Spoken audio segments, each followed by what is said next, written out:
Hey, how you doing, my friend? What I'd like to do in this video is teach you a very important concept called chord embellishment. Sometimes it's called direct substitution. And this is actually something that very few guitarists know. But it's extremely powerful because what it can do is open up a world of possibilities for you in your different chords. So any kind of songs that you know right now, if you learn direct substitution, then what you can do is go back and kind of spice up those old songs that you know using a new set of chords. Or if you are writing your own music or you'd like to learn how to write your own music, this is a great way to experiment with new chords and progressions, because what it allows you to do, instead of just playing like a regular old C chord, if you know how direct substitution works, you could use, let's say, a C major 7, or you could use a C add 9 chord.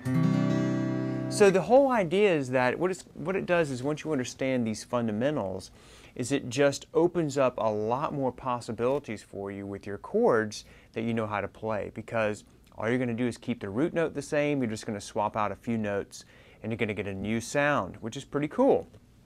So what I'd like to do is teach you the core fundamentals of how this works, just using the caged chords, our open cowboy chords, I like to call them.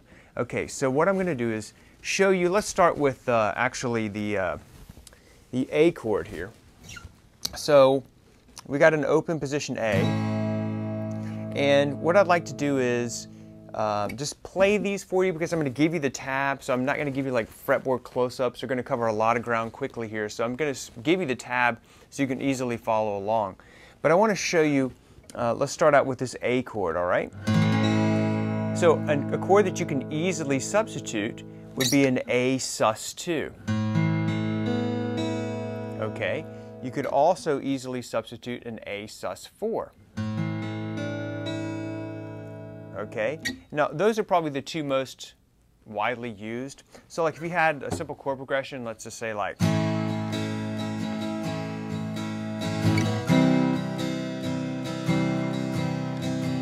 so instead of just playing A, if I wanted to use direct substitution, I could swap it out for the A sus2 like this.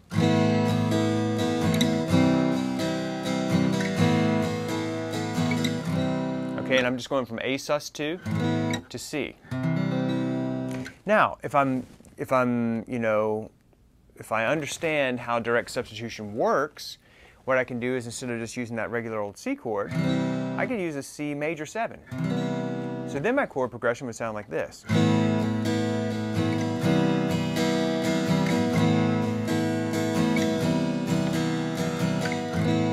Okay, so that's just one simple idea of how you can use that.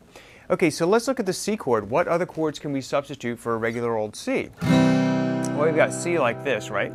Well, I just showed you that C major 7.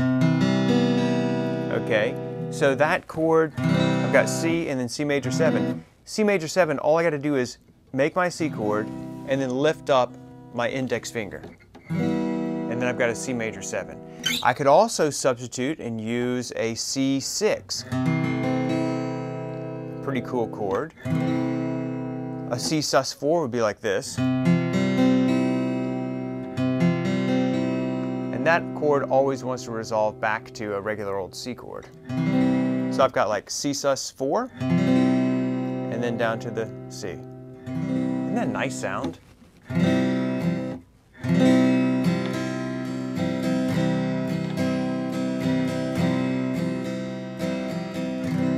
Very subtle sound.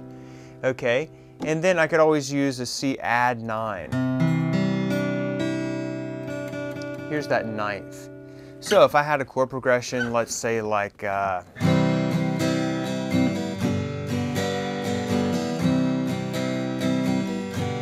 that's just a simple C to a G. Well, now I can just use, like, say, a C add 9 and switch over to that G.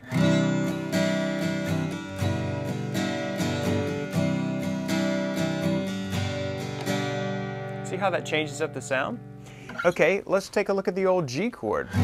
What chords could I substitute for this? Well, there aren't a whole lot of them that make a lot of sense, but you could use like a G sus4, which is essentially,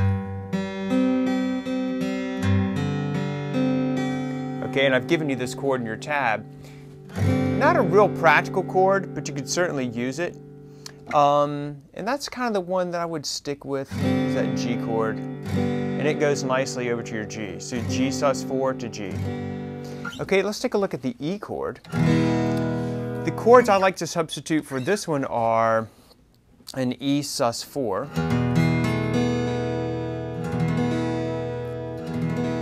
That's a nice sound.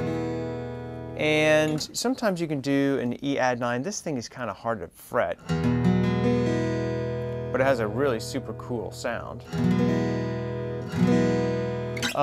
So those are pretty cool. And then of course you have your D chord. You can easily substitute a D sus2, which means you take your D and you just lift this up.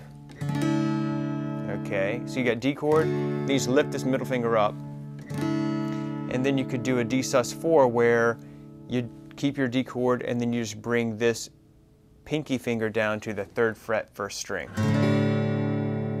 which always wants to resolve down to the D. Okay, so if you had like a, let's say you had a chord progression that was going, let's say, G to D.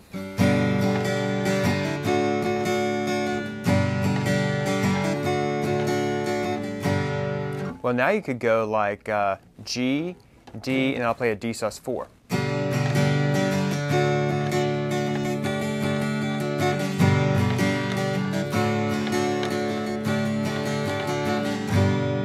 Right? So those are just some examples of how you can use direct substitution. And of course, in this video, we've just begun to scratch the surface on all this. But in DVDs, I think it's 17 and 18 of Ripfire Guitar, I'm going to talk a lot more about direct substitution, and we're even going to get into some standard chord substitution, which is a little more complex, but it really opens up a world of possibilities for you. So I hope that helps. If you enjoyed this video, click the like button below and let me know your thoughts by posting your comment. Thanks so much, my friend, and we'll talk soon.